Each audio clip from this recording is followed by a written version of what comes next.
అనకాపల్లి జిల్లా పరవాడలోని 2 ఫార్మా కంపెనీల్లో ప్రమాదాలు సంభవించాయి. ఈ ప్రమాదాల్లో ఒకరు మృతి చెందగా 6గురికి గాయాలైనట్లు తెలుస్తుంది. వారిలో ఇద్దరిని అనకాపల్లిలోని ఓ ప్రైవేట్ ఆసుపత్రికి తీసుకెళ్లగా మరికొందరిని గాజువాకలోని కార్పొరేట్ హాస్పిటల్కి తరలించి చికిత్స అందిస్తున్నారు. అయితే ఈ ప్రమాదం జరిగిన విషయాన్ని ఆయా ఫార్మా కంపెనీలు గోప్యంగా ఉంచాయి. దీంతో కార్మికులు ఫిర్యాదు చేసేందుకు సిద్ధమవుతున్నారు. అందులో పనిచేసే వారి సేఫ్టీ విషయంలో ఫార్మా కంపెనీలు నిర్లక్ష్యంగా వ్యవహరిస్తున్నాయని కార్మికులు ఆరోపిస్తున్నారు.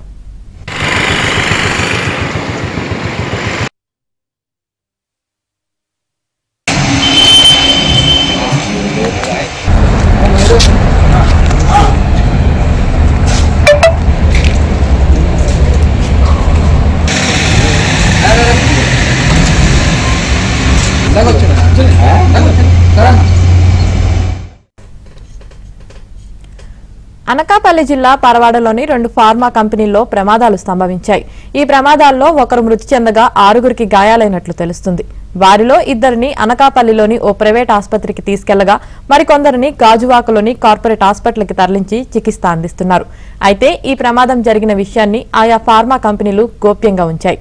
దీంతో కార్మికులు ఫిర్యాదు చేసేందుకు సిద్ధమవుతున్నారు. అందులో పనిచేసే వారి సేఫ్టీ విషయంలో ఫార్మా కంపెనీలు నిర్లక్ష్యంగా వ్యవహరిస్తున్నాయని కార్మికులు ఆరోపిస్తున్నారు.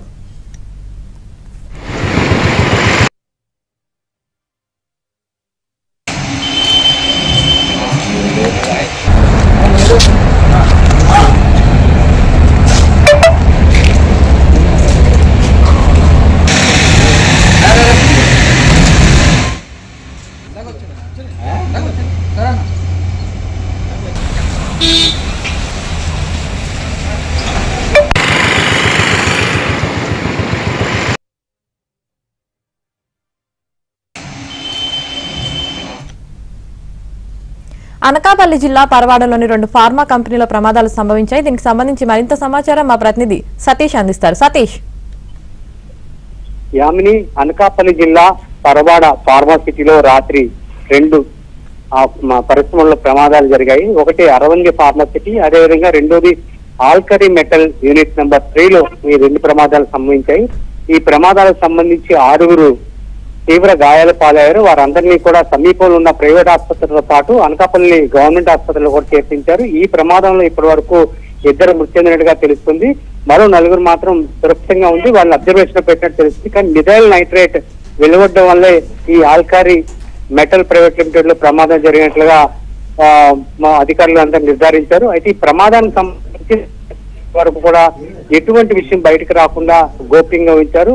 ఒకటి, ఎన్నికల నేపథ్యంలో ప్రభుత్వంపై ఎటువంటి బ్యాడ్ నేమ్ రాకుండా ఉండేందుకు అధికారులు చాలా జాగ్రత్తలు తీసుకున్నట్టు తెలుస్తుంది. కానీ ప్రమాదం జరిగిన వెంటనే అక్కడున్న స్థానికులున్న సిఐటియు అదేవిధంగా వామపక్ష నేతలు తెలియడంతో ఈ విషయం బయటకు వచ్చింది. వెంటనే వారు కూడా దీన్ని తీవ్రంగా ఖండిస్తున్నారు. ఎవరైతే క్షతగాతులు ఉన్నారో వారిని మెరుగైన వైద్యం అందించే కార్పొరేట్ ప్రైవేట్ ఆసుపత్రులు తరలించాలని, అదేవిధంగా minister of factories, pollution control board వీరందరూ కూడా అంటే వాళ్ళు తాత్కాలికంగా కేవలం అప్పుడు ప్రమాదాలు జరిగిన కాలంలోనే వీరు కేవలం తనిఖీలు చేస్తారు తప్ప వీళ్ళ యొక్క నిర్లక్ష్యం కారణంగా ఇటువంటి ప్రమాదాలు చోటు చేసుకున్నాయి. గతంలో కూడా ఫార్మాసిటీలో అనేక ప్రమాదాలు జరిగినట్లు కేవలం తూతు మంత్రంగా అప్పటికప్పుడు చూసి వాటిని తూతు మంత్రంగా చర్యలు చేపట్టడం వల్ల ఈ ప్రమాదాలు సంభవిస్తున్నాయని చెప్తున్నారు. కాబట్టి ఇప్పటికైనా అధికారులు దీనిపై స్పందించాలి. అదేవిధంగా ప్రభుత్వాలు కూడా నిష్పక్షపాతంగా వ్యవహరించాలంటూ కూడా సిఐటి నేతలు డిమాండ్ చేస్తారు. యామిని.